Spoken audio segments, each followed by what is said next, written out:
우리가 지난주 살펴본 대로 바울과 실라는 빌립보에서 만신창이가 된 몸으로 이제 암비볼리와 아볼리아냐를 거쳐서 데살로니가까지 도착하게 됩니다.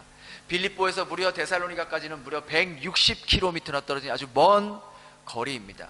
그들이 지금 온 몸이 매를 맞은 그러한 몸으로 가기에는 너무나도 힘든 여정이었습니다. 최소한 성인 남성이 건강한 몸으로도 하루에 20km를 걷기가 힘든데, 아마 이들은 이 160km를 가려면 최소한 열흘 이상을 강행군으로 걸어야지만 데살로니가에 도착할 수 있을 것이었습니다. 그럼에도 불구하고 주님을 향한 그의 열정과 그 사랑으로 인해서 하루라도 더 빨리 복음을 전하고 싶은 마음에, 한 영혼에게라도 더 복음을 선포하고 싶은 그 마음으로 그들은 데살로니가로 향했을 것입니다. 그렇게 힘들게 데살로니가로 향한 바울은 안식일을 맞아서 유대인 회당에 들어가서 그의 관례대로, 즉 그의 습관대로 그리스도의 복음을 선포하게 됩니다. 우리 3절 함께 같이 읽겠습니다. 시작. 뜻을 풀어 그리스도가 해를 받고 죽은 자 가운데서 다시 살아나야 할 것을 증언하고 이르되 내가 너희에게 전하는 이 예수가 곧 그리스도라 하니. 바울이 전한 복음의 핵심은 바로 예수께서 해를 받으시고 십자가에 죽으셨지만 다시 살아나셨다. 그리고 그것은 우리들에게 영원한 생명을 주시기 위하였다. 오직 그분만이 구원자 되시고 또 옛 선지자들이 말한 그 메시아다 라고 말했습니다. 그렇게 복음을 전하자 그 회중들의 반응이 극명하게 갈리게 됩니다. 우리 4절 5절 함께 읽겠습니다. 시작.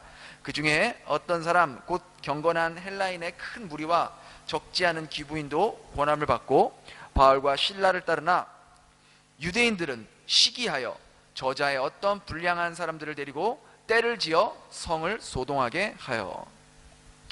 첫 번째 반응은 경건한 헬라인의 큰 무리들과 적지 않은 귀부인들이 권함을 받고 바울과 실라를 따랐다고 했습니다. 데살로니가의 유대인의 회당에는요, 유대인들만 있었던 것이 아니라 그곳에는 유대교로 개종한 헬라인도 많이 있었고 또 많은 수의 귀부인들도 있었습니다. 아마 데살로니가의 상류층 지도자들의 부인들은 이 유대교로 개종한 사람들이 많았던 걸로 보입니다. 그들이 모두 바울이 전한 그 예수 그리스도의 복음을 듣고 예수를 믿게 된 거예요. 바울을 통해서 생명의 역사가 일어나게 된 거예요. 그리고 두 번째 반응은 그 회당에 있던 이 유대인들이 바울과 실라를 시기했다고 그랬습니다. 시기해서 그 지역의 불량한 사람들, 소위 깡패들을 데리고 와서 바울과 신라를 모함하고 그 지역 관리자들에게 끌고 가서 그들을 고발하려고 했습니다. 이처럼 복음이 전해지는 곳은 극명하게 반응이 갈리게 됩니다. 헬라인들과 이 기부인들과 같이 복음을 받아들여서 생명의 역사가 일어나는 동시에 유대인들처럼 악한 세력의 반발의 역사도 동시에 일어나게 된다는 것이죠. 예수님께서 빛으로 오셨기에 그 빛을 받아들인 사람에게는 새로운 생명의 싹이 트지만 빛을 싫어하는 악한 세력들에게는 오히려 그 빛을 감추기 위해서, 빛을 없애기 위해서 몸부림치게 된다는 것이죠. 오늘 본문에 보니까 이 유대인들이 바울과 실라를 시기했다라고 기록되어 있습니다. 그들은 왜 바울을 시기했을까요? 그것은 바로 바울의 설교를 통해 생명의 역사가 일어났기 때문입니다. 거기 있었던 유대인들은요, 아마 일반 유대인들이 아닌 바로 유대인 회당의 지도자들이었습니다. 즉 설교를 하고 말씀을 가르치는 사람들이었어요. 그런데 자기들이 설교할 때는 이러한 생명의 역사가 일어나지 않았는데 뜨내기에 불과한, 방문자에 불과한 그런 바울이 설교를 했을 때, 복음을 전했을 때 많은 헬라인들과 귀부인들이 감명을 받고 은혜를 받고 예수를 믿게 되고 예수를 따르게 되었다는 그 모습을 보고 그들은 자존심이 상했을 것이고 기득권이 빼앗겼다라고 생각했기 때문에 바울과 실라를 용납할 수가 없었던 것이죠. 이들은 마치 많은 사람들이 예수님을 따르고 그를 믿게 되니까 자신들의 기득권이 빼앗길까봐, 자신들의 입지가 좁아질까봐 예수님을 죽이려 했던 그 예루살렘의 종교인들과 조금도 다르지 않은 모습을 보이게 됩니다. 데살로니가에 있었던 유대 지도자들은 이제 동네 깡패들을 다 소집해서 바울 일행이 묵고 있다는 야손의 집을 쳐들어갑니다. 5절, 6절, 7절 함께 읽겠습니다. 시작.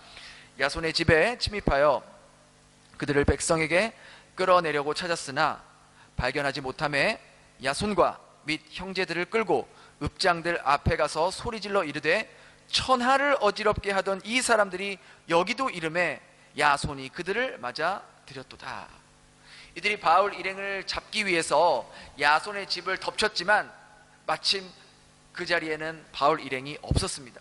그러자 이들은 야손과 그곳에 있었던 다른 형제들을 범죄자 취급하면서 그들을 질질질 끌고 가서 그 데살로니가의 행정관들 앞에서 이 자들이 천하를 어지럽게 하는 바울과 실라를 맞이한 자들이다, 이들도 한패다 라는 거짓 모함으로 야손과 믿음의 형제들을 고발했던 것입니다. 이 고발한 사람들은 하나님을 모르는 사람들이 아니었어요.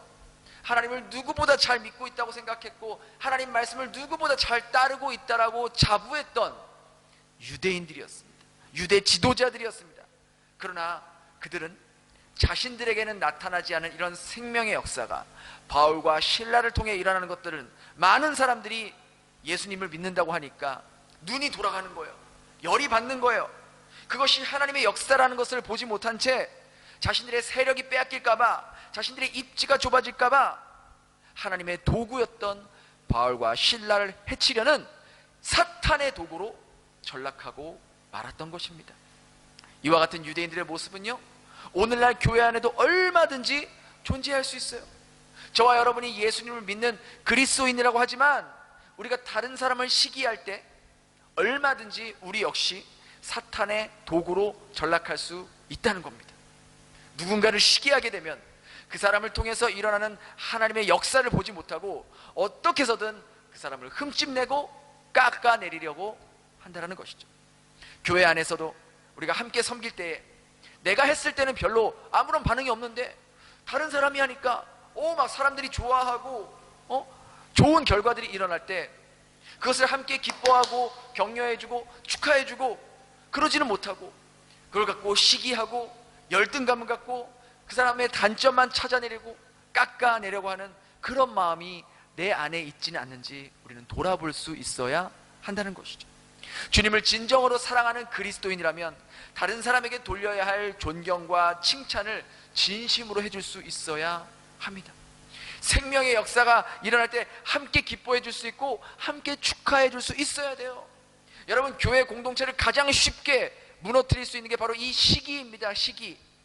공동체 안에 시기의 영이 들어오게 되면 그 공동체는 급속도로 냉랭해지고 서서히 분열이 일어나는 거예요. 네 파, 내 파, 그렇게 갈라지게 되는 거예요. 찢어지게 되는 거예요.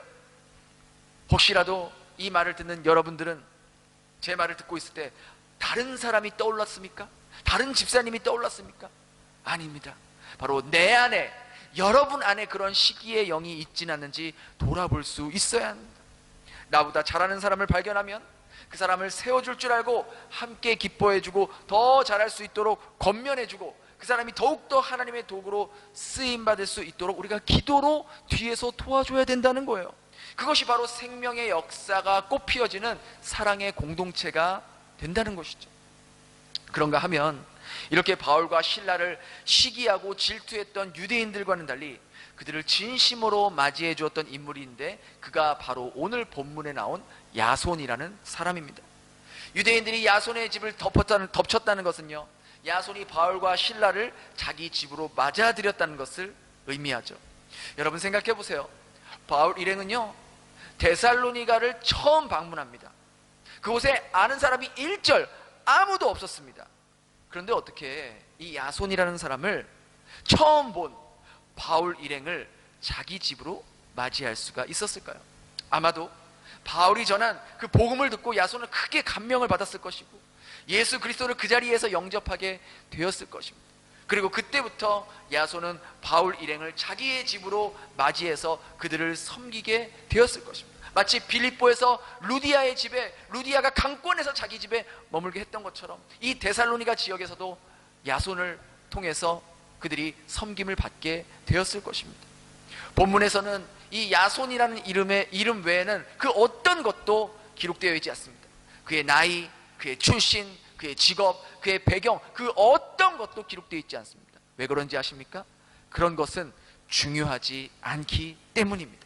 중요한 사실은 야손이 바울의 설교를 통해서 예수님을 영접했고 바울 일행을 자신의 집으로 영접하고 그들을 섬겼다는 사실이 중요한 사실입니다. 그 당시 바울의 일행은요, 바울, 실라, 그리고 루스드라에서 함께 이 전도여행을 함께한 디모데까지 성인 남자 3명이었습니다. 야손은 이 성인 남자 3명을 하루도 아니고 이틀도 아니고 무려 약 3주간 데살로니가 회당에서 바울이 복음을 전할 수 있도록 그들을 섬겼던 것이죠. 남자 3명을 하루 이틀도 아닌 거의 20일이 가깝도록 자기 집에서 머물게 하고 섬기는 일은 결코 쉬운 일이 아닙니다. 바울 일행과 야손은요, 그 전까지 일면식도 없는 사이였어요.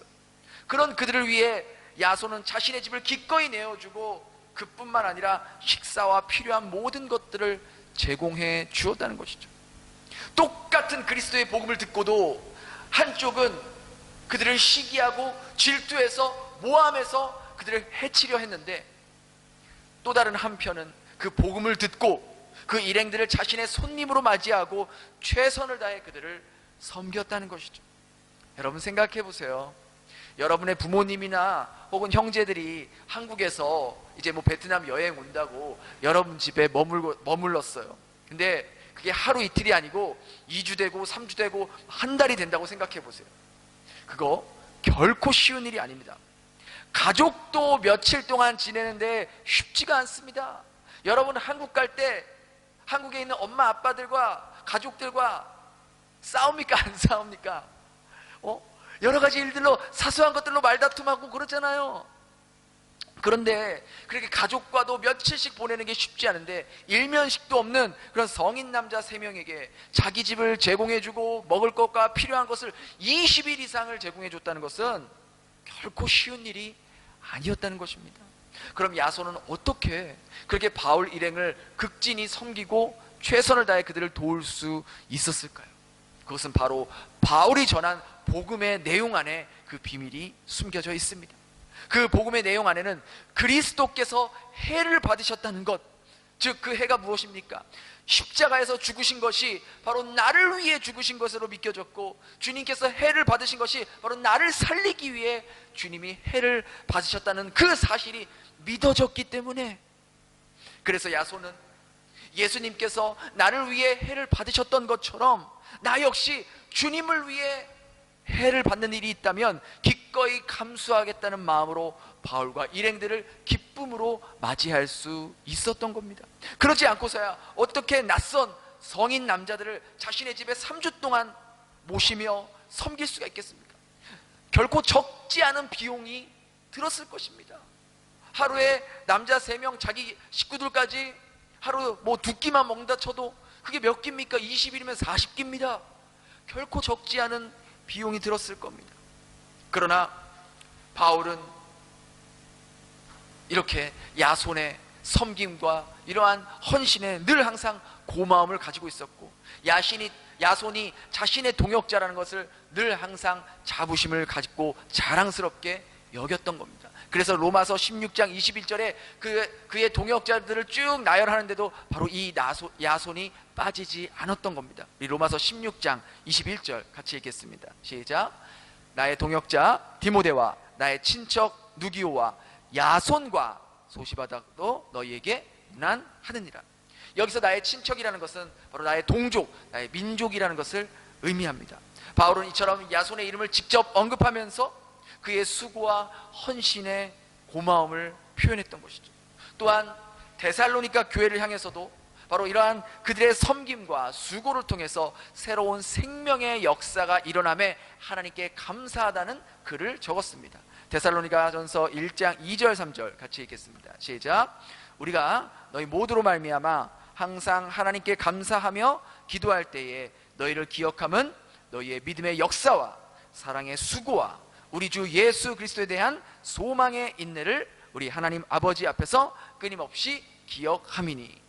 분명 3주밖에 복음을 전하지 않았지만 이 야손을 중심으로 데살로니가 교회는 믿음의 역사와 사랑의 수고와 이 소망의 인내를 가지고 복음을 전했을 것입니다. 그리고 그러한 모습들을 통해서 데살로니가 지역에 많은 새로운 생명의 역사가 일어나게 된 것입니다. 우리는 야손의 모습을 보면서 한 가지 중요한 점을 발견하게 됩니다. 주님께서 나를 위해 십자가에 죽으시고 나를 위해 해를 받으셨다고 믿는 사람들은 주님을 위해 기꺼이 자신이 받아야 할 해를, 자신이 그것을 불편을 받아야 할 그 불편을 피하지 않고 감수한다라는 것이죠. 그리스도인이 된다는 것은 그동안 자기 중심적인 삶을 살았던 것을 청산하고 이제 주님 중심적으로 사는 삶을 의미합니다. 이기적인 삶을 종지부를 찍고 이제 이타적인 삶을 시작하게 되는 것입니다. 그래서 그리스도인들은 주님을 위하여 기꺼이 손해를 감수하고 불편을 감수하는 삶을 살게 되는 겁니다. 그럼 오늘날 우리가 주님을 위해서 기꺼이 감수해야 할 손해와 불편은 어떤 것들이 있을까요? 우리가 바울과 신라 시대처럼 예수님을 믿는다고 육체적인 핍박과 박해를 당하지 않는다 할지라도 그리스도인답게 살아갈 때 그 전에 벌었던 수익이 줄어들 수 있는 그러한 일들도 감수해야 하고, 다른 사람을 배려하고 생각함으로써 내가 그전에는 다른 사람을 생각하지 않고 편하게 살았던 삶에서 이제는 다른 사람을 생각하는 불편한 삶을 감수해야 한다는 것이죠. 만일 예수님을 믿는다고 하고도 주님을 위한 이러한 손해와 불편을 감수하지 않는 삶을 살지 않으려 한다면 그 사람은 주일에만 나오는 종교인일 뿐이지 그 사람을 통해서 결코 생명의 역사는 일어날 수 없다라는 거예요. 한 생명이 온전히 태어나기 위해서는 10개월 동안 엄마의 뱃속에서 엄마의 수고와 엄마의 헌신과 엄마의 희생이 들어가야지만이 온전히 한 생명이 빛을 볼 수 있는 것처럼, 새로운 생명이란 언제나 누군가의 헌신과 희생과 보이지 않는 섬김이 밑거름이 될 때에 주님의 빛을 보는 한 영혼이 생명을 얻을 수 있게 된다는 것이죠. 미국에서 한국 식당을 운영하는 한 분이 계셨습니다. 그분은 예수님을 믿고 이제 그리스도인이 되기로 결심한 후에 두 가지를 결심했습니다. 그 첫 번째는 미국의 법에 따라 세금을 정직하게 내는 것이었습니다. 그분 역시 예수님을 믿기 전에는 많은 한국 사람들이 미국에서 편법으로 세금을 온전히 납부하지 않고 이중장부를 써서 그렇게 정직하지 못하게 탈세를 하는 그러한 모습이었지만, 주님을 믿고 난 후에 그리스도인의 삶의 기반은 정직이라는 삶을 깨달았기에 자신이 납부해야 할 세금을 정직하게 납부하기로 결심을 한 것입니다. 또한 두 번째 결심은 자신의 식당에서 일하고 있는 직원들에게 선한 그리스도인의 본을 보이기 위해서 그 직원들이 돈을 주고 사용하는 노동력으로만 생각하는 것이 아니라 그들을 한 인격으로 존중해주고 그들을 섬기기로 결심했던 것입니다. 여러분 생각해 보십시오. 그동안 탈세하던 사람이 온전한 세금을 납부하려면 그동안 벌어왔던 수익이 줄어들게 될 것입니다. 직원들을 단순히 돈을 주고 고용하는 노동인으로 생각하지 않고 한 인격으로 대하려고 하니 여러 가지로 마음을 쓰고 오히려 내가 손해를 봐야 하는 그러한 일들, 그러한 불편이 있을 것입니다. 그 사람을 보았을 때 세상 사람들은 바보 같다고, 멍청하다고, 왜 그렇게 하냐고, 왜 그렇게 미련하긴 짓을 하냐고 손가락질 할 수 있겠지만, 하나님이 보시기에는 그 사람이야말로 존귀한 사람이요, 바로 그러한 사람들을 통해서 새로운 생명의 역사가 일어나게 된다라는 것이죠. 하나님께서 이스라엘 백성들에게 말씀과 계명을 주신 이유는 하나님을 위함이 아닌 바로 이스라엘 백성들 자신을 위함임을 우리는 볼 줄 알아야 합니다. 만일 이스라엘 백성들이 하나님 말씀을 따르지 않는다면 망하는 것은 이스라엘 백성들이지 하나님이 아니에요. 그들이 하나님의 말씀을 따르지 않는다고 해서 하나님에게는 아무런 피해가 없습니다. 오히려 그들의 삶이 멸망과 저주로 추락하게 된다는 것이죠. 이와 같이 우리가 하나님의 말씀대로 살지 않으면 우리가 망하는 거예요. 우리의 삶이 망하는 거예요. 하나님에게는 아무런 지장이 없습니다. 하나님의 말씀대로 사는 것은 바로 우리를 위함이지 하나님을 위함이 아니라는 것을 우리는 올바로 알아야 한다는 것이죠. 예수를 믿는다는 것, 그리스도인으로 살아간다는 것은 바로 예수님이 사셨던 삶을 그대로 한 걸음 한 걸음, 한 스텝 한 스텝 쫓아가는 거예요.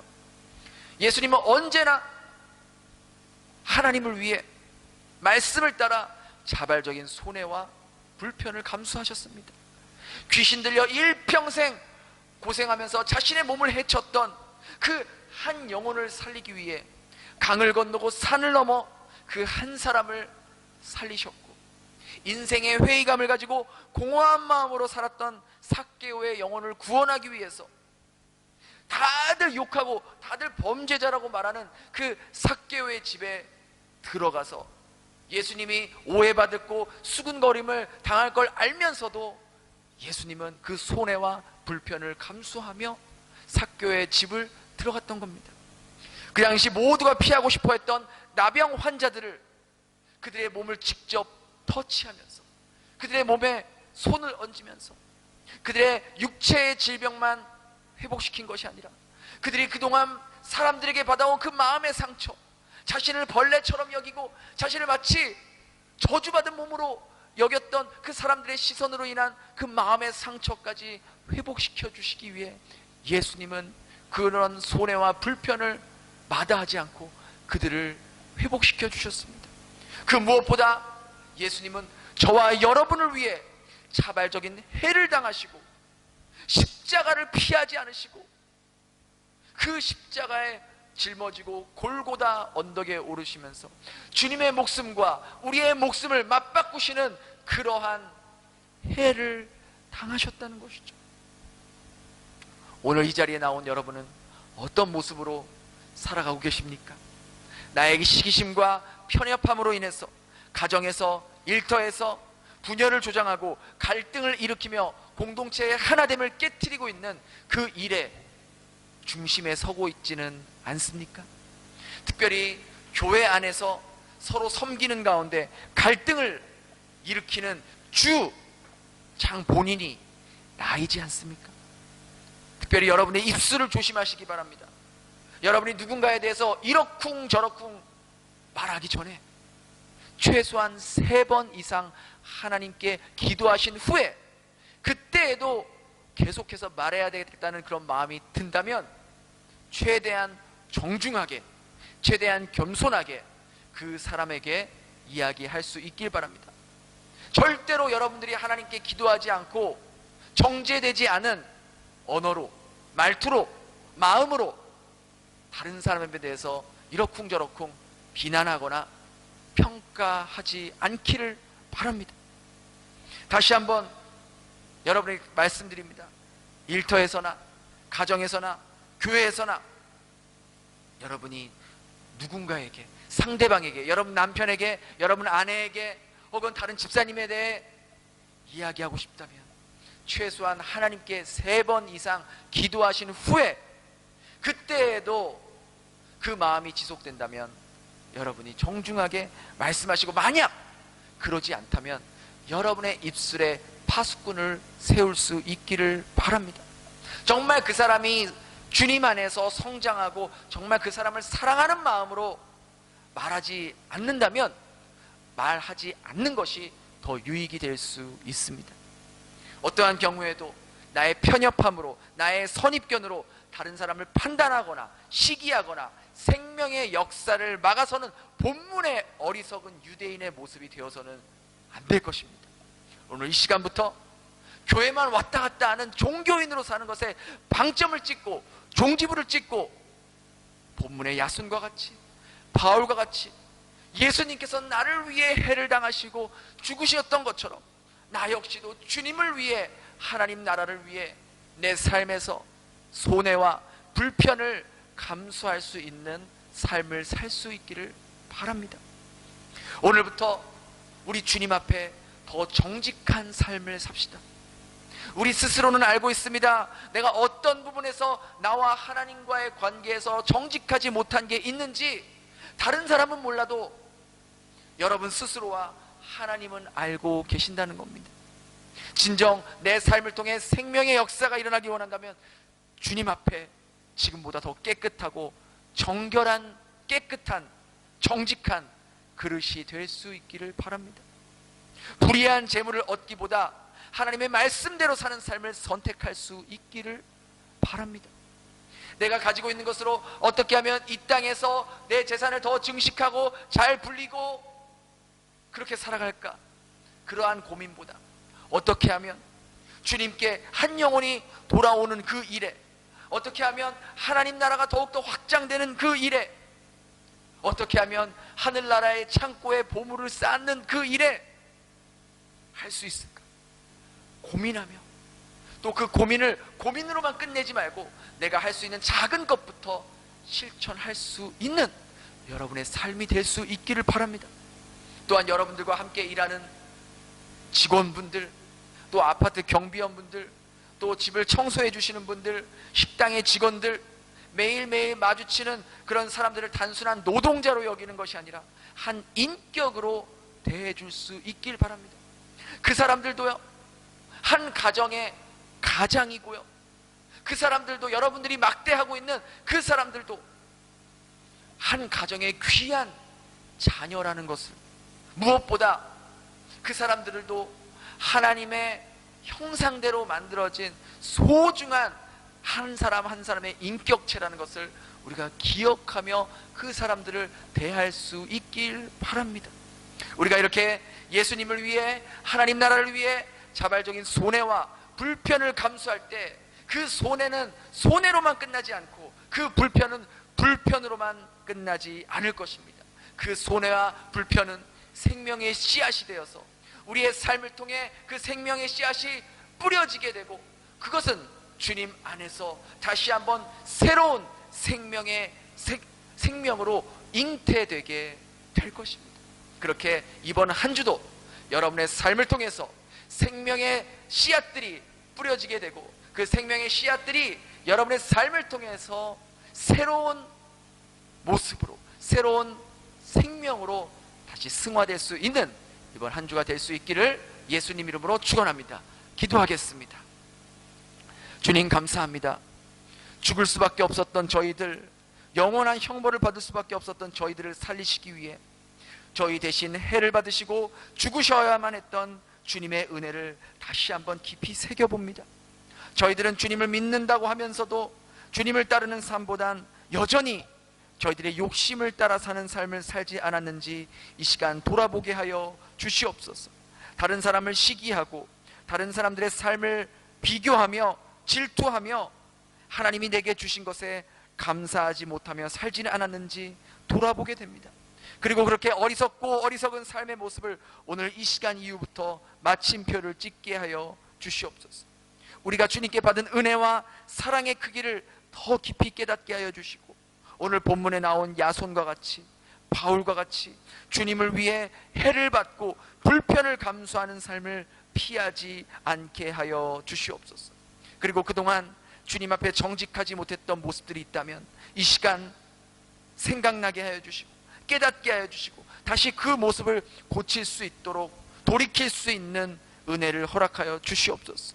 우리와 함께 지내며 일하고 있는 베트남 직원들, 한국 직원들을 그저 돈을 주고 사용하는 노동력이 아니라 하나님께서 창조하신 소중한 인격이라는 것으로 바라보며 그들을 위해 저희 역시 사랑의 수고와 섬김을 다할 수 있는 저희들이 되게 하여 주시옵소서. 그래서 이 세상에서는 비록 보잘것없고 연약한 존재이지만 주님께서 저희들의 삶을 통하여 새로운 생명의 역사들이 피어나는 아름다운 삶이 되도록 인도하여 주시옵소서. 그렇게 저희 가운데 역사하실 주님을 기대하오며 예수님 이름으로 기도했습니다.